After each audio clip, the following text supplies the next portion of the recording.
You don't have willpower problems, you have a designing problem.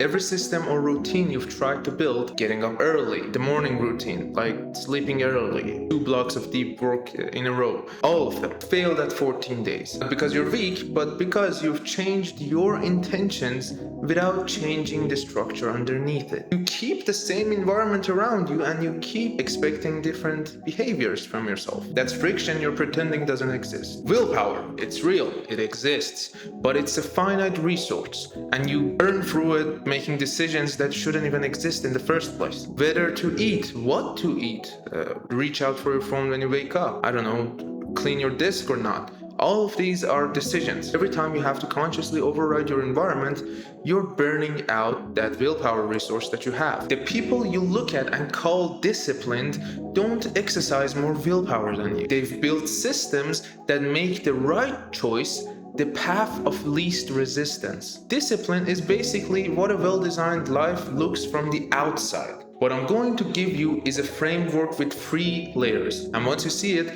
you'll understand why every attempt that relied on motivation alone was structurally doomed from the beginning. The 3-layer architecture system. Layer 1, environment. Layer 2, constraint. And layer 3, habit. Most people will start by building habits. Habits are the outputs of the first 2 layers. They're not the starting point. So let's build it. Your environment is actually a set of decisions that have been made for you in advance. Every object in this space is a prompt for a behavior that I either want to promote or a behavior that I'm trying to avoid. The no phone on the nightstand is a decision. The grocery shop with no junk food is a decision. Or the chips on the counter is also a decision. Or the desk with a simple notebook in front of me so that when I wake up, I just start doing the tasks that I have listed out the night before. This is all decisions that I've made in advance. The environment made for me, not me with willpower. The principle here is to build your environment with friction. Add friction to the behaviors that you want to avoid and decrease friction from the behaviors that you're trying to build. That's it. That's the whole mechanism. Every object in your room is a subconscious vote to some behavior. So start counting these votes and start removing the ones that are promoting the bad behaviors. Replace them with good ones. Layer 2 is constraint. This is where most people get it backwards. They think constraints are limitations, things that are imposed to them to limit their freedom. The actual function of a constraint in a well-designed system is actually the opposite. Think of them as the load-bearing walls of a building or structure. They are the walls that keep the whole structure upright. Having load-bearing walls seems like a restriction in design, but remove them and the whole building collapses. When removing options from your environment, you're not limiting your freedom, you're freeing yourself from the choices that you prefer not to take. So there's no cognitive load of thinking about choosing between these options, because there's only one option. This is where willpower will be stored. If you are to choose between 2 things, you will lose a bit of this willpower to choose between these 2. But if you have nothing to choose from, you're not spending your willpower on it. You're just simply choosing the one option that there is. Constraints eliminate choices entirely. So the only choice you have is to do the thing that you want to do, the right thing. You've made a world that defaulting to the right choice is the only decision you can make. This is what constraints actually do in a design. They make the architecture self-executing. You don't have to rely on yourself to make the right call in the moment. The moment has already been designed from before. Layer 3, habit. We can talk about it now. The first thing I want you to understand is that habit is not the product of you doing an activity for a long time or a set of repetitions. A habit is a behavior that's become automatic because the environment and the constraints around it have left no other natural path for it. This is why you randomly run out of willpower when you're trying to build a habit. You're trying to get the output of the equation without putting in the inputs. It's like trying to grow a plant without soil. A habit stack looks something like this. Environment prompts a behavior. Constraints removes the competing behaviors. The right behavior happens repeatedly until the brain stops deliberating about it at all. At that point, you have a habit, not before that point. So the environment and the constraint leave you to no other choice for so long that when you want to do the thing, your brain isn't thinking about deciding to do the thing. There is no mental monologue there happening. You're not arguing with yourself about doing the thing. You're just simply doing it because the environment and constraints left no other choice. So when you ask yourself on how to become more disciplined, you're not actually wanting to become a guy that's relying on willpower 24/7. You just want a well-designed life. Let me explain this to you with some examples. The first 2 hours of your day. Most people's first 2 hours in the morning are designed for consumption. The phone is right beside them, and when they wake up, they just simply are ready to get on some random dopamine hits. Someone else's content, agenda, the news site, everything you might get from a phone when you wake up and look at it. The brain gets its dopamine hit before doing anything on its own. So you're just waking up and starting to consume random stuff on the internet. Now, after you wake up, your brain is on the path of chasing dopamine, and your whole morning reacts accordingly. This architecture applied looked like this. Layer 1, environment. The phone isn't on the nightstand, it's beside to the room's door. Layer 2, constraint.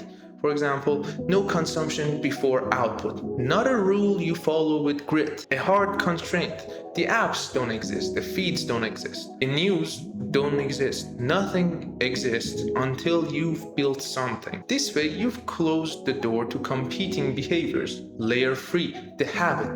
After 2 to 3 weeks of you using this architecture, the 2 hours of your morning, first 2 hours of your morning, become peaceful. There's no battle between yourself and your brain telling you to no, don't do that, do that, stop scrolling, start working. It's just you're doing the things you should be doing. You're just doing something productive. When you stop having to decide and the structure decides for you, you've just built the foundation of a habit. And when you do it for a long enough time, you don't have to exercise willpower at all. It just happens when you design your life this way. The mechanism is simple. The inputs, environment, and constraint automate the outputs, which are the behaviors that you want, which is the habits that you want to build. The discipline isn't the engine driving it. The discipline is the symptom of a well-designed engine. Here's what I did in my own regiment with this protocol. I put my phone on the table beside my room's door.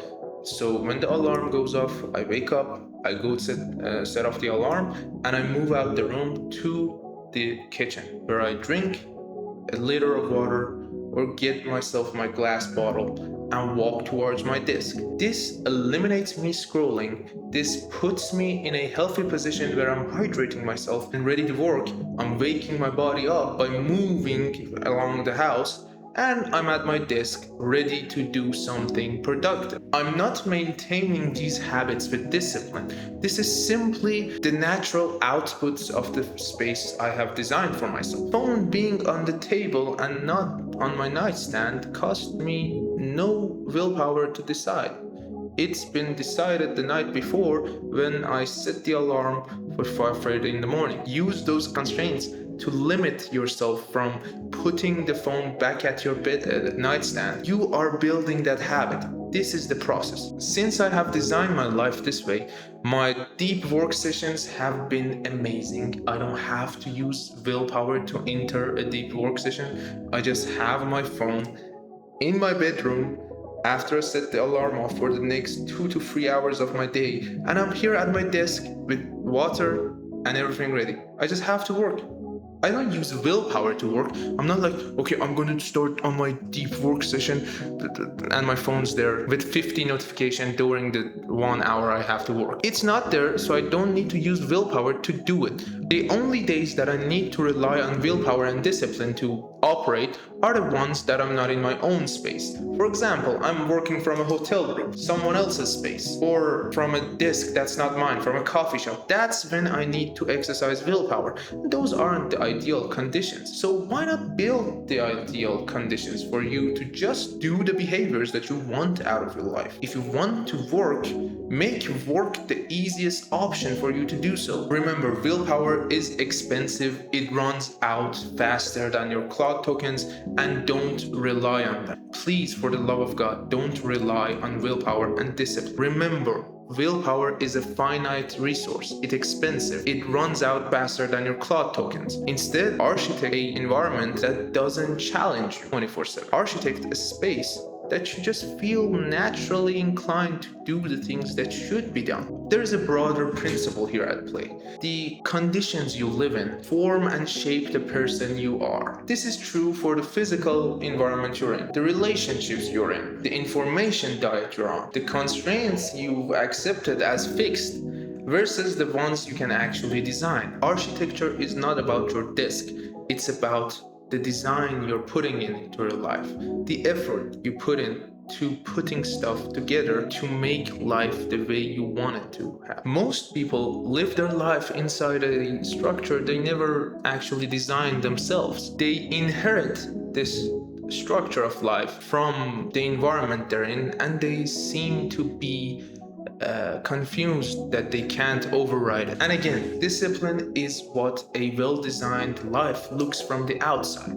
You were never looking for more willpower. You were just looking for a better designed life. Now, here's what you actually do. Look around in your environment right now. I assume you're either on your bedroom watching this or your laptop. Look around. Is there something here in your space that you can change to make yourself less challenged, to reduce friction from doing the right things? For example, you want to hydrate more. Start putting a bottle of water on your desk. Every time you see it's empty, go refill it and put it back. You will drink more water this way. Do something like this. And one thing, I just need you to do one thing and see what happens the next 20 days. That's the first act of designing your life and not defaulting through it. As always, strive for excellence.